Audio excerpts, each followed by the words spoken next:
Así que Halloween ya ha terminado, Acción de Gracias está a la vuelta de la esquina. Y como es costumbre cada año, las tiendas ahora ya están sacando decoraciones navideñas, ¿verdad?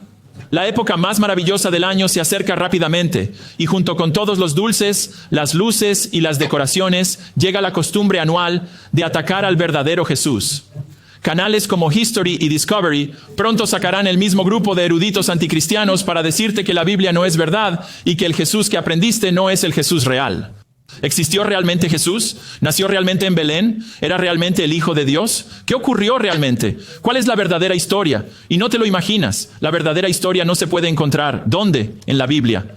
Los autores bíblicos estaban más preocupados por el dogma que por los datos, por lo que obtener la historia de la Biblia es problemático, dicen. ¿Registraron hechos reales o se lo inventaron porque les gustaba mucho Jesús? Una y otra vez, cada Navidad y cada Pascua se ataca a Jesús. Y ese ataque se convierte en opinión pública, que es la expresión en toda la sociedad de la rebelión y el rechazo a Jesús. Lo que es cierto hoy de la opinión pública es cierto en tiempos de Jesús. La opinión pública no podía estar más extremadamente dividida, como vamos a ver en nuestro texto, que de nuevo no es diferente de la de hoy. Así que con esa realidad en mente, nuestro texto de hoy nos va a ayudar a dar sentido a la opinión pública. La opinión pública va a ser más clara como resultado de nuestro tiempo en la palabra de Dios. ¿Qué necesitas saber sobre la opinión pública? ¿Cómo combatirla en tu vida y en la vida de los que amas? Este texto nos da el discernimiento que tú y yo necesitamos. La opinión pública tiene un poderoso efecto sobre nosotros, ¿verdad? Si el público cree algo, si el público hace algo, nos presiona ¿para qué? A conformarnos, para ponernos en línea, para seguir el paso. La opinión pública puede incluso convertirse en un arma para conseguir que la gente piense y actúe de la manera que aprueban los poderes fácticos. Y cuando se trata de la militarización de la opinión pública, en ninguna parte es más armada en nuestros días y a lo largo de la historia que contra la verdad, contra el Dios de la Biblia, contra la Biblia misma y contra Cristo. Esto es lo que vemos en nuestro texto, los poderes que armarán la opinión pública contra Cristo. Así que lo que necesitamos cuando interactuamos con la opinión pública en Internet y en los medios de comunicación, lo que nuestros hijos y nuestros nietos necesitan cuando interactúan con la opinión pública, es ser capaces de darle sentido. Tenemos que discernir, descifrar lo que realmente está pasando con la opinión pública para protegernos a nosotros mismos y para proteger a nuestros seres queridos de su influencia, de los efectos conformistas, de la opinión pública que busca apretarnos en su molde, hacernos parecer a los resultados de la opinión pública, disipularnos a su imagen, en lugar de ser disipulados por la palabra de Dios. ¿A qué? A la imagen de Cristo. Ahora que entramos en nuestro texto, volvamos al principio de los capítulos. Jesús es un hombre odiado y buscado. Miren el versículo 1. Después de esto, los eventos del capítulo 6, Jesús anduvo por Galilea, eso es en el norte de Israel. No andaba por Judea. Ahora eso es el sur porque los judíos estaban buscando matarlo. El odio a Jesús está alcanzando un punto álgido en Jerusalén y las regiones circundantes, que es a donde se dirigen todos en este momento, porque el versículo 3 dice que van allí para la fiesta de las cabañas, que es una fiesta de otoño que recuerda y se regocija en la provisión de Dios. Todo varón judío de 20 años o más está obligado a asistir. Y en esa declaración, versículo 20 y versículo 3, versículo 4, se nos presentan entonces los hermanos de Jesús. Por supuesto, Jesús tenía hermanos, también tenía hermanas. Ellos quieren que Jesús vaya a la fiesta porque ellos, tal vez él ha perdido un montón de seguidores después de no continuar alimentándolos milagrosamente. Así que se van y no les gusta lo que dice. Así que hermanos vienen y dicen, hey, tú necesitas más seguidores, necesitas más atención, ¿por qué no vas a la fiesta? Versículo 4, están pensando como una empresa de marketing moderna y piensan que Jesús debería pensar de la misma manera. Pero el verso 5 nos dice que sus ideas vienen de corazones de incredulidad. El verso 5 dice 4, lo que significa, basado en la razón que dijeron el verso 4, es que ni siquiera sus hermanos creían en él. Por si te lo preguntas, no se quedan así. Su familia eventualmente sí cree. Pero en este momento en el que no creen, versículo 6, Jesús les dice que vayan a la fiesta sin mí. Su vida sigue un calendario divino. Entonces, verso 8, el Padre no le ha dicho que es tiempo de ir. Mi tiempo aún no ha llegado del todo, así que me quedo por aquí. Bueno, cuando entramos en el versículo 10, el tiempo de Jesús llega por completo. Y entonces va a la fiesta. Versículo 10. Pero después de que sus hermanos subieron a la fiesta, él también subió. No públicamente, sino en privado. Esta frase al final se da para mostrar que Jesús no se contradijo cuando dijo a sus hermanos que no subiría a la fiesta. No era el momento de ir cuando sus hermanos se lo pidieron, versículo 8, y no iba a ir como ellos querían que fuera. Recuerden, versículo 4, como acabo de decir, que sus hermanos querían que fuera a Jerusalén abierta y públicamente. Querían que se diera a conocer, que se promocionara, que consiguiera más seguidores. Pero él rechazó eso, lo rechazó. Y como resultado llega secretamente de incógnito. ¿Por qué hace eso? Bueno, la única razón por la que lo haces es porque quieres llegar a algún sitio sin fanfarrias, sin ser el centro de atención, sin que se fijen en ti. Eso es lo que quería el Padre. Y eso es lo que hizo. Y también leemos esto como sus hermanos le pidieron y Jesús dijo que no. Pero un par de minutos después él dice, oh, tal vez vaya ahora. No. Pudieron haber pasado días o semanas entre que hablaron y Jesús se fue. En el versículo 9 dice que se quedó en Galilea. Eso no es un par de minutos, es un largo periodo de tiempo. Pero luego sube versículo 8, cuando su tiempo había llegado plenamente. Y después de todo, en este tiempo, lo que harías si vivieras en Galilea, a 100 millas al norte de Jerusalén, lo que harías es que no irías solo. Irías con todos tus amigos que también tuvieran más de 20 años. Y todos irían a Jerusalén en ese tiempo. Y así caravanas de gente vendrían de todos los rincones de Israel y descenderían y se reunirían en Jerusalén, como va a suceder dentro de 6 meses. Así es. Cuando Jesús llega a Jerusalén para la fiesta de la Pascua, y en ese momento, ¿qué sucede? Cientos y miles están haciendo lo que vienen con él y están proclamando lo que este es el Mesías. Este es el Rey. Se llama la entrada triunfal. Dios no quiere eso todavía. Y así, Jesús va en silencio, en secreto. ¿Y sabemos por qué desde el versículo 1 no quiere la atención todavía de quién? De la gente que quiere matarlo. La muerte es una amenaza real para Jesús en este momento. Y el mismo grupo de personas en el versículo 7, los judíos, los que buscan matarlo. Versículo 1, esos judíos están de vuelta. Versículo 11, los judíos. Estos líderes religiosos, los enemigos de Jesús, lo buscaban en la fiesta y decían, ¿dónde está? Estas son las autoridades religiosas. Estos judíos no es el pueblo judío, son los judíos, los líderes religiosos, saduceos, fariseos, los enemigos de Jesús, 2 grupos que eran rivales entre sí hasta que se unieron en su odio a Jesús, porque llegó en secreto, van de un lugar a otro, le están buscando. La misma palabra es capítulo 1, 7, versículo 1. Lo buscan y preguntan por ahí, ¿dónde está él? Esperan que esté allí. Todo varón judío de 20 años o más se supone que debe estar allí, por eso lo esperan. Pero lo interesante de este texto es el desprecio que sienten por Jesús. El versículo 11 dice, ¿dónde está? Eso suena neutro, pero hay desprecio en estas palabras porque el texto dice, ¿dónde está este tipo? ¿Dónde está? Ni siquiera usan su nombre. El desprecio, el odio del capítulo 7, versículo 1, sigue vivo en un pueblo religioso muy piadoso que está en Jerusalén para una fiesta religiosa. Montar un espectáculo religioso mientras se tienen pensamientos y planes profundamente irreligiosos, eso no es nada nuevo. Eso está aquí, en Jerusalén ese día. Y la gente también tiene ideas sobre Jesús. Mira el versículo 12. Y se murmuraba mucho de él entre la gente. Mientras unos decían que era un buen hombre, otros decían que no, que estaba descarriando al pueblo. Pero por miedo a los judíos, por miedo a estos líderes religiosos, nadie hablaba abiertamente de él. Pero usted ve en el versículo 12, es la opinión pública. Y está dividida. Y están murmurando porque no quieren que sus líderes religiosos se enojen con ellos y los echen de la sinagoga. A pesar de todo, algunos siguen hablando y dicen, Jesús, primero, es un buen tipo. Es una influencia positiva. No ha roto ninguna de las reglas de Dios. Otros dicen que es el peor tipo de hombre. Es un engañador. Ha quebrantado las leyes de Dios contra las falsas enseñanzas y debería ser, según el Deuteronomio 13, ejecutado por llevar a la gente por mal camino. De hecho, los escritos judíos de los 200 después de Cristo, llamados el Talmud, esos escritos, cuando hablan de Jesús, dicen que fue ejecutado por esta razón, por desviar a la gente. Lo que ves al final del versículo 12 se convierte en la opinión aceptada del público judío hasta el día de hoy. ¿Lo ves aquí?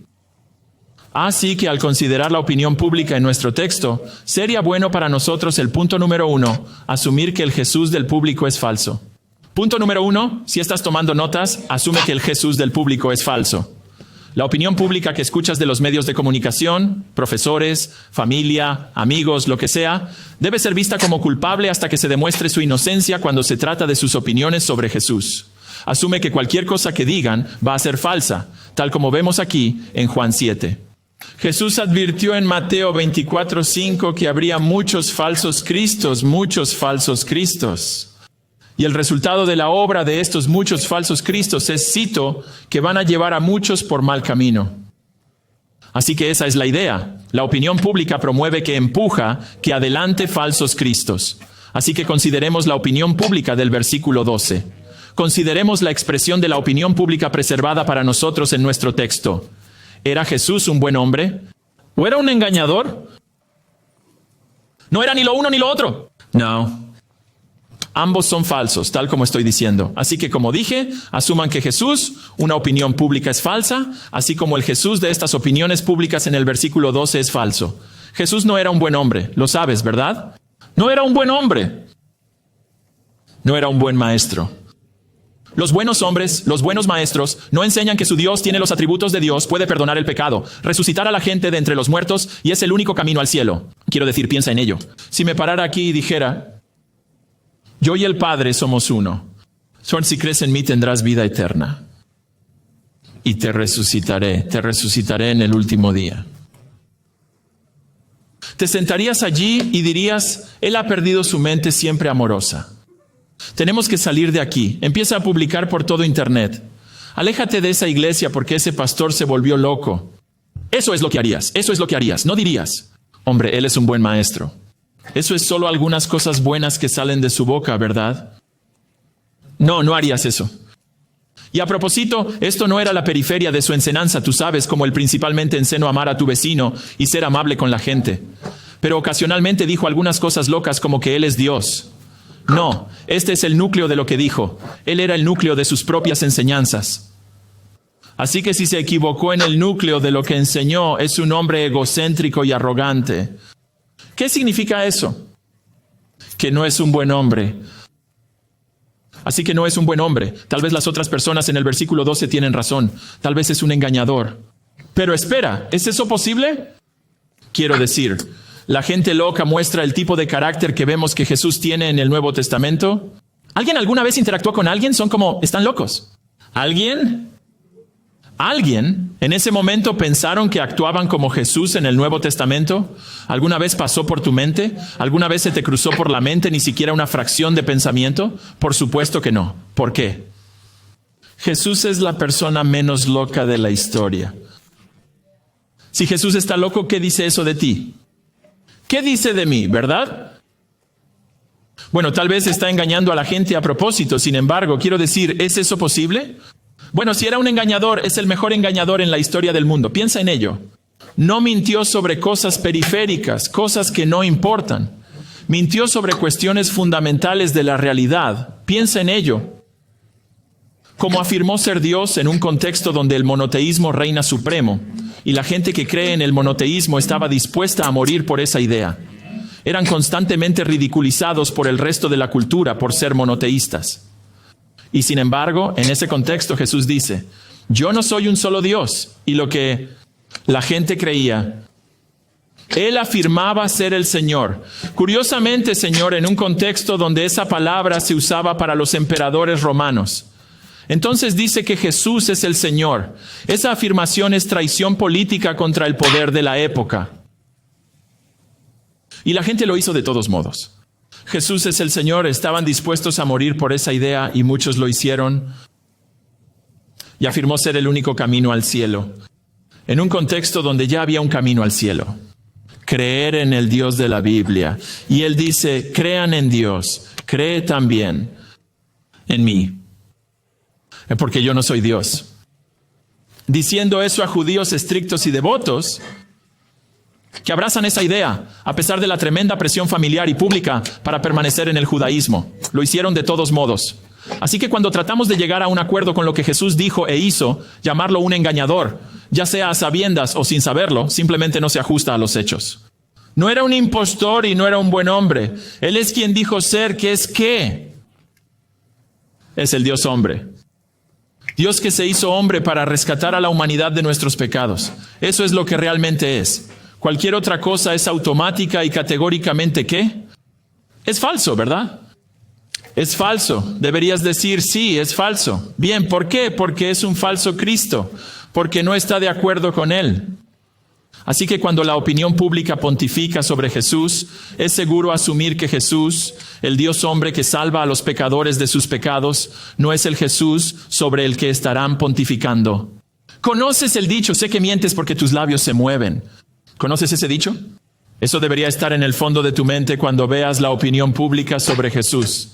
Cuando eso se presenta, sé que esto va a ser mentiras antibíblicas. Escucha, estamos constantemente bombardeados con la opinión pública sobre Jesús de los medios de comunicación social, pastores, maestros, amigos, familia. Y solo espero que veas que si es amable y respetuoso como que es un buen hombre, o si es atacante como que está llevando a la gente por mal camino, de cualquier manera debe ser culpable en tu mente hasta que se demuestre su inocencia. La opinión pública antes y ahora es el falso Cristo que lleva a la gente por mal camino. Así que tengan presente este hecho cuando oigan a la gente pontificar sobre el Jesús histórico o el Jesús de la historia, lo cual es muy común hoy en esta época del año, Navidad y también Pascua. El Jesús de la historia y el Jesús de la Biblia, noticia de última hora, son la misma persona. Tratar de distinguir esos dos es crear un falso Cristo que no existe. Y tienes que asumir que eso es lo que está pasando cuando la opinión pública se expresa sobre Jesús. No te sorprendas cuando algún político o profesor o influenciador de los medios sociales se equivoque con Jesús. ¿Sorprenderte cuando qué? Cuando acierten.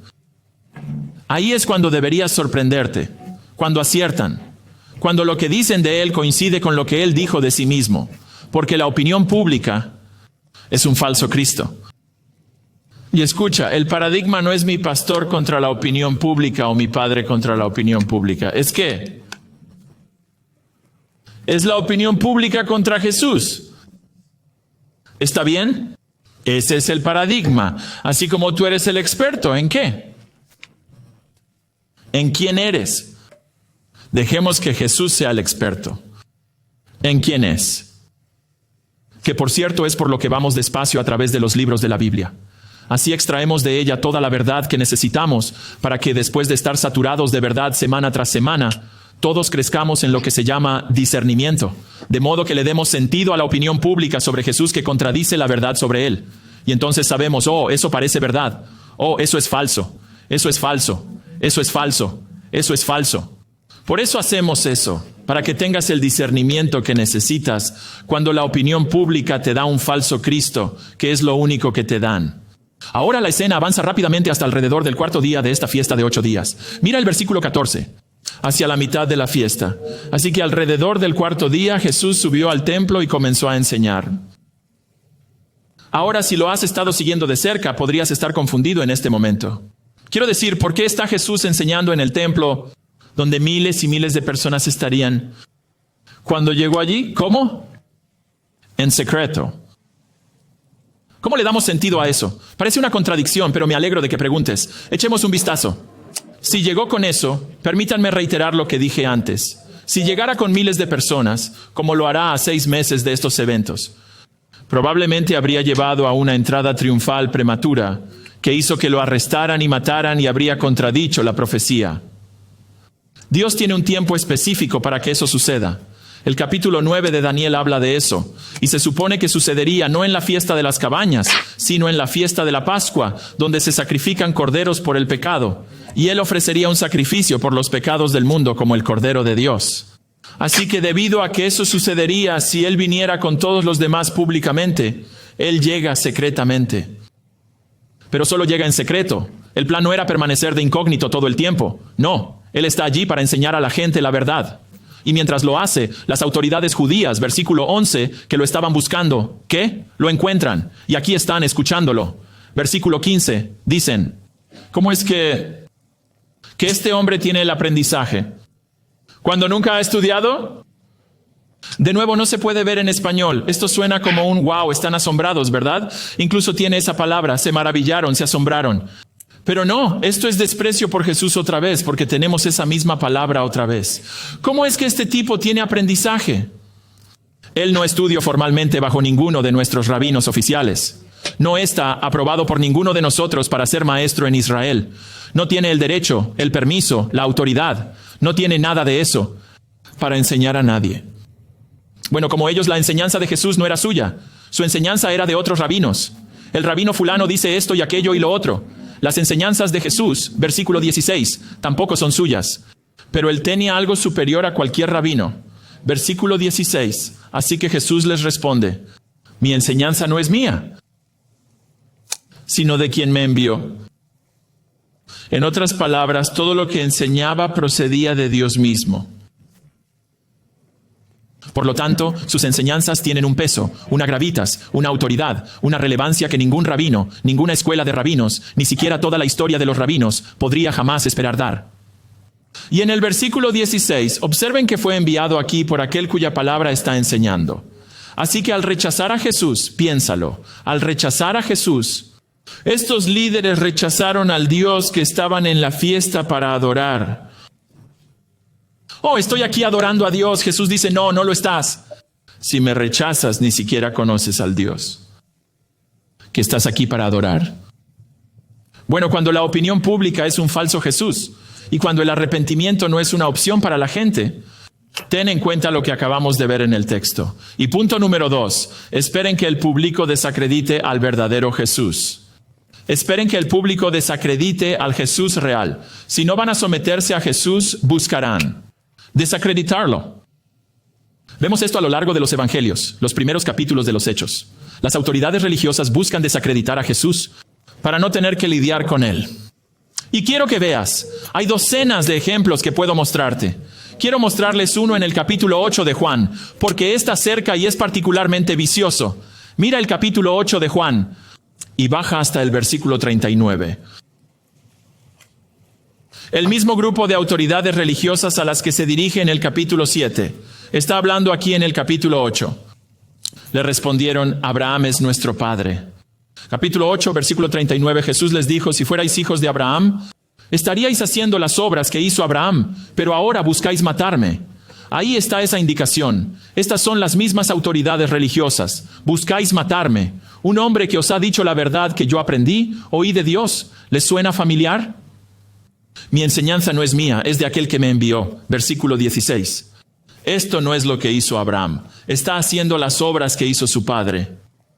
Le dijeron, nosotros no nacimos de inmoralidad sexual, tenemos un solo padre, incluso Dios. Parece una cosa rara de decir, ¿verdad? Parece fuera de contexto. ¿Qué están diciendo cuando dicen eso? Estás haciendo las obras que hizo tu padre. No nacimos de inmoralidad sexual. Traducción, como ustedes. Sí, naciste, tu madre era virgen, claro. Lo que sea. No, ella fue infiel. Así es como naciste. Y fíjate que nosotros tenemos un padre. Traducción, tú tienes dos. Tienes dos. Y ni siquiera sabes quién es tu verdadero padre. ¿Ves cómo vicioso se ponen con él? ¿Ves el odio que sale de ellos en este texto? Este tipo de desacreditación de Jesús va a continuar todo el camino hasta su juicio, donde se presentan falsos testigos para tratar de conseguirlo, que lo desacrediten, que traten de conseguir una condena de ejecución. Y esta es la cosa, si no puedes con el Jesús real, tienes que buscar desacreditarlo para mantener tu rechazo y tu rebelión. El Jesús real exige que respondas. Como he dicho antes, no es una obra de arte que simplemente miras, admiras y luego te alejas. Él exige una respuesta. Si Él es el Dios hombre que se hizo uno de nosotros para salvarnos de la pena que todos merecemos por todos nuestros pecados, si eso es lo que realmente es, ¿tienes que desacreditarlo o qué? ¿O creerás si es una cosa o la otra? Estos líderes religiosos están sacando a relucir su educación, no porque estén asombrados de este tipo. Wow, no tiene educación formal, es tan buen maestro. Ese no es el verso 15. Ellos están mencionando su falta de educación formal para desacreditarlo, ya que mucha gente se está alejando de ellos y escuchándolo a él. Estos son celos profesionales, expresándose y desacreditando a Jesús. Así que mientras escuchas sobre todos los falsos gritos de la opinión pública, y hay muchos, La razón no es porque hay una montaña de evidencia que desacredita a la Biblia y los cristianos creen lo que hacen en la cara de toda esa evidencia, es que ellos creen lo que creen. Y no me molestes con los hechos. No, es justo lo contrario de eso. De hecho, cada objeción al cristianismo tiene una buena respuesta.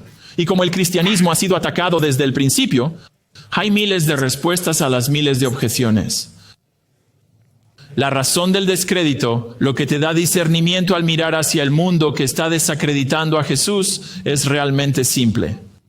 El verdadero Jesús exige que me aparte de mi rebelión y confíe en Él. Si no quiero hacer eso, si quiero quedarme con mi pecado, que es a donde va Jesús en el versículo 17.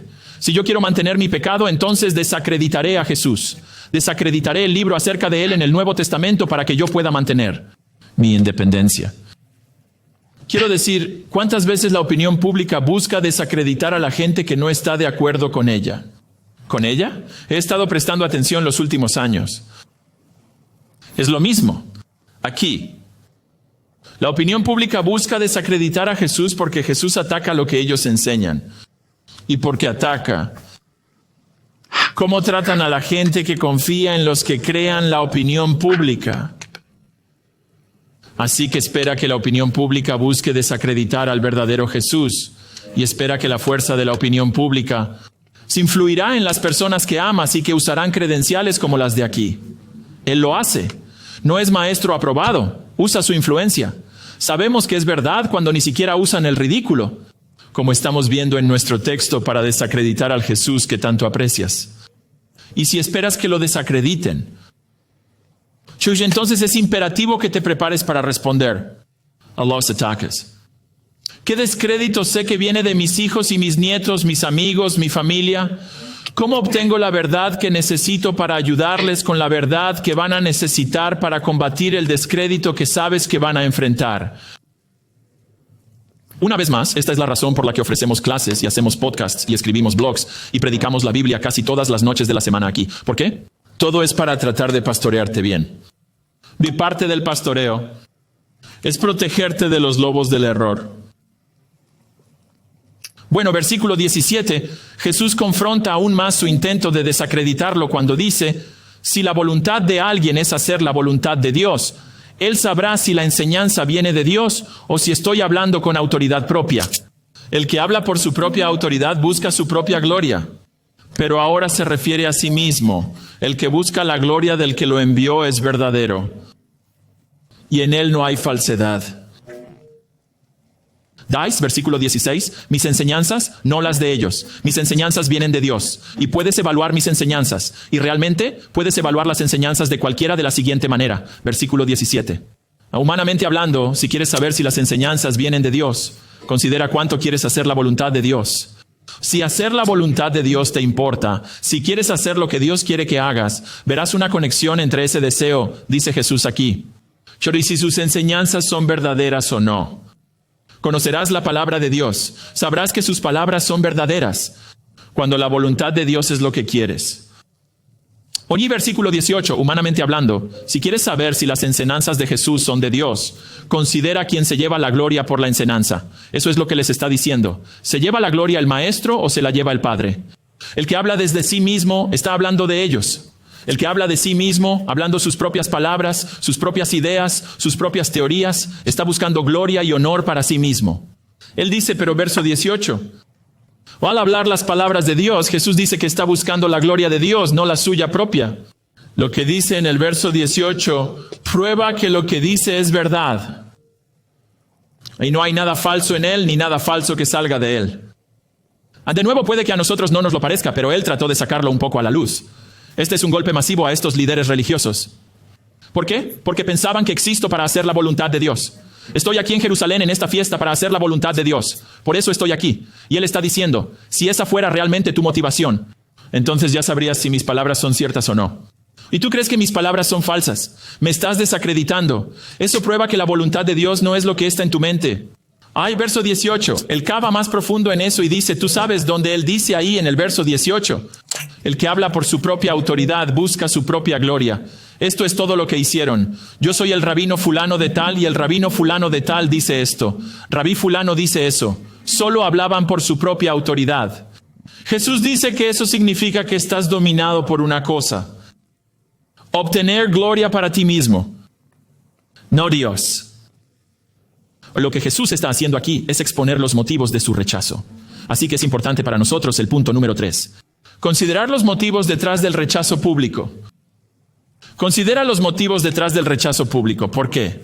¿Qué es lo que impulsa la opinión pública sobre Jesús? ¿Qué motiva a la gente a rechazar a Jesús?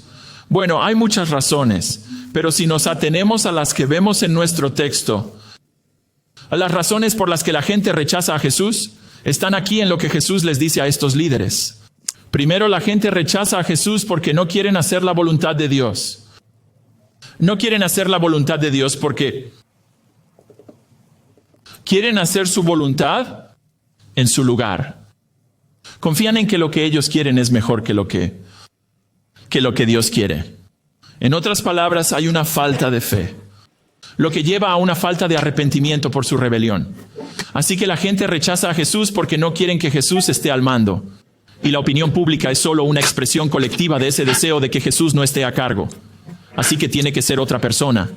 Él tiene que ser algo más. Porque si Él es el hombre Dios, entonces eso me está llamando a responder. Y no quiero hacerlo. Quiero mantener mi rechazo. Que sepas que rechazar a Jesús nunca es algo puramente intelectual. Los argumentos son cortinas de humo, excusas que ocultan la verdad. Y la verdad es que solo quieren ser su propio Dios. No quieren que Dios les diga nada. No quieren que Dios tenga control sobre nada en sus vidas. Quieren permanecer en su rebelión. Y su negativa a arrepentirse es lo que impulsa a la opinión pública. Así que nadie está siquiera cerca de ser capaz de evaluar las palabras de Jesús con precisión y sin prejuicios, hasta que hayan llegado al punto de querer honrar a Dios y hacer lo que Él quiere que hagan. Solo necesito que me respondan a todas mis preguntas. Jesús dice que en realidad eso es mentira. Al contrario, debería ser. Necesito actuar sobre lo que sé que Dios quiere que haga. Creyendo a Jesús aquí que Dios hará las cosas más claras como yo, hago. Así que, ¿estás dispuesto a actuar? Lo que sabes que Dios quiere que hagas, hasta que lo estés. Nunca sabrás si esto de Jesús es verdad o si es solo un cuento de hadas inventado para adultos. Pero en momentos como este ya sabes lo que Dios quiere de ti. Y es que creas, que bajes tus armas y creer. En segundo lugar, la gente rechaza a Jesús porque quieren la gloria. Este es el discernimiento. El rechazo público de Jesús está motivado por el deseo de gloria, de honor, de reconocimiento de su grandeza. Y Jesús es una amenaza a la grandeza de la gente. ¿Ves? La persona que quiere gloria para sí misma, como estos líderes religiosos que usaron a Dios y usaron el ministerio para obtener gloria para sí mismos, ese motivo ciega a la opinión pública de la verdad. Porque el motivo de lo que ellos dicen es que la gente vea cuán grandes somos nosotros, en lugar de lo grande que es Dios. Si desacredito a Jesús, ¿qué estoy haciendo? Le estoy robando la gloria. Y al hacerlo, ¿qué está pasando? Le estoy quitando esa gloria. ¿De dónde? Dándomela a mí. Jesús, versículo 18, buscó la gloria del Padre en todo lo que dijo y en todo lo que hizo. Y por eso nota en el verso 18, el cito es verdadero. Él no solo dice la verdad, él fíjense, es verdadero. Y luego lo redobla diciendo ¿qué? En él, refiriéndose a sí mismo, en él no hay falsedad. Pregunta, ¿alguien aquí quiere levantar la mano y decir yo soy verdadero? No, hey, falsedad en mí. ¿Alguien quiere hacerlo? ¿Sabes por qué no quieres hacerlo? Porque no eres Dios. Por eso. Pero aquí tienes a Jesús tomando atributos de Dios. ¿Y qué? Aplicándoselos a sí mismo. ¿Y por qué? Porque eso es lo que realmente es. Solo Dios puede decir con precisión estas cosas sobre sí mismo. Y eso es lo que Jesús hace aquí. Porque eso es lo que realmente es. Así que cuando alguien expresa una opinión pública sobre Jesús y resulta que expresa un rechazo al verdadero Jesús bíblico, Jesús aclara por qué sucede eso. Versículo 17 y 18.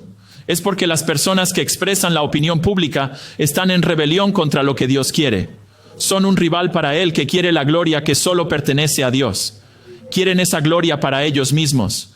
Así que cuando la opinión pública viene en contra de lo que tú sabes que es verdad de la palabra de Dios, verdad acerca de Dios, verdad acerca de Cristo y la salvación y todo eso, ahora no tienes que preocuparte. No es nada nuevo. Sucedió en los días de Jesús, tal como sucede en nuestros días.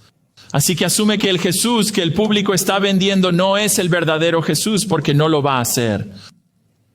Esperen que la gente que no abraza al verdadero Jesús bíblico, ¿qué buscará?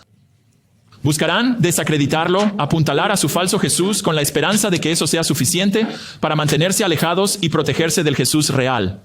Al menos eso es en lo que creen. Y recuerden los motivos que impulsan el rechazo que proviene de la opinión pública. Ellos no quieren hacer la voluntad de Dios porque en realidad son rebeldes contra Él. Pero lo que sí quieren es que la gloria de Dios, porque en realidad son rivales contra Él. Rebeldes y rivales. Esa es la dura expresión que sale de la opinión pública. Rebeldes y rivales. Me pregunto si eso te describe a ti. No quiero hacer lo que sé que Dios quiere que haga. Quiero hacer lo que yo quiero hacer. Sé que Dios quiere que responda a este mensaje de cierta manera, pero no quiero. Y de hecho, si miro mi vida, si soy honesto, quiero atención. Quiero que la gente vea lo grande que soy, no lo grande que es. Mira, si eres un rival rebelde aquí hoy, o si estás mirando hoy, es para que escuches a Jesús hablar a los rebeldes y rivales en nuestro texto y hagas lo que estos rebeldes y rivales se niegan a hacer, que es de poner las armas, poner fin a su rebelión, arrepentirse de su rebelión y creer en Cristo. Venir. Al que ama a los rebeldes, que perdonará tu rebelión y te convertirá de rebelde y rival en hijo de Dios. Perdonado, aceptado para siempre. En Él, solo tienes que creer en el Señor Jesucristo. Hay cientos de personas aquí con las que Jesús ha hecho eso, las ha convertido en rebeldes y rivales. Y si les preguntaras, dirían que fue el mejor momento de toda mi vida. No te robes de esa realidad, aferrándote suicidamente a tu propia rebelión como rival de Dios. De Yalair. Acércate a aquel que dijo que te dará descanso para tu alma porque tus pecados serán perdonados para siempre. El Señor Jesucristo. No un hombre bueno o un engañador, el hombre Dios. God, man. Let's pray.